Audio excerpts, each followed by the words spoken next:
अस्सलाम वालेकुम। मैं हूं प्रोफेसर तबिंदा राना और मैं प्रोफेसर ऑफ गायनी और obstetrics King Edward Medical University में as a head of department के ओहदे पर काम करती रही हूं। आज आपको मैं IUI के बारे में कुछ मालूमात फराहम करना चाहती हूँ। IUI का प्रोसीजर जो उन मरीज़ों के लिए, उन बांझपन मरीज़ों के लिए बहुत मुफीद होता है जिसमें मरीज़ जो आप नेचुरल तरीके से हमल ट्राई कर रहे होते हैं लेकिन उनकी प्रेगनेंसी नहीं हो रही होती, और उसमें अगर उसके रीज़न जो है उसके में हस्बैंड में कोई प्रॉब्लम हो, उसके सीमन में काउंट कम हो या एक्टिव मोटाइल स्पर्म्स कम हो, तो उसके लिए ये बहुत मुफीद साबित होता है। उसके लिए हमें सबसे पहले मरीज़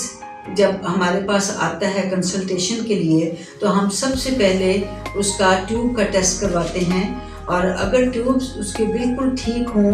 और पेटेंट ट्यूब्स हों, और उसके बाद फिर हम उसको अंडा बनने की दवाइयाँ देते हैं। अंडा बनने की दवाइयों के बाद जब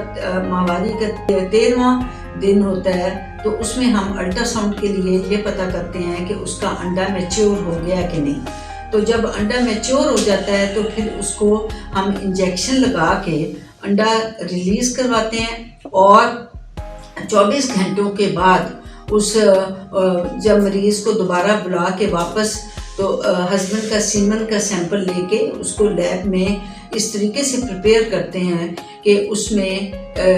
उसका, और उसको इस तरीके से प्रिपेयर करते हैं कि उसमें से जो एक्टिव मोटाइल और एक्सीलेंट स्पर्म्स होते हैं उनको अलहदा करके उसको कैथीटर में लोड कर लेते हैं, और उसके बाद वो कैथीटर के ज़रिए पेशेंट के रहम के अंदर दाखिल कर देते हैं। तो ये पूरा प्रोसीजर में टोटल 1 से 2 घंटे लगते हैं, और मरीज़ अपना प्रोसीजर करवाने के बाद अपना घर जा सकता है, और इसमें किसी किस्म की ना कोई ज़्यादा तकलीफ़ होती है और ना ही उसके लिए किसी किस्म की बेहोशी कोई दरकार होती है। और इस प्रोसीजर में प्रेगनेंसी होने के चांसेस बढ़ जाते हैं, और पेशेंट जो है वो अपना प्रोसीजर जो है करवा के घर वापस जा सकता है उसी दिन।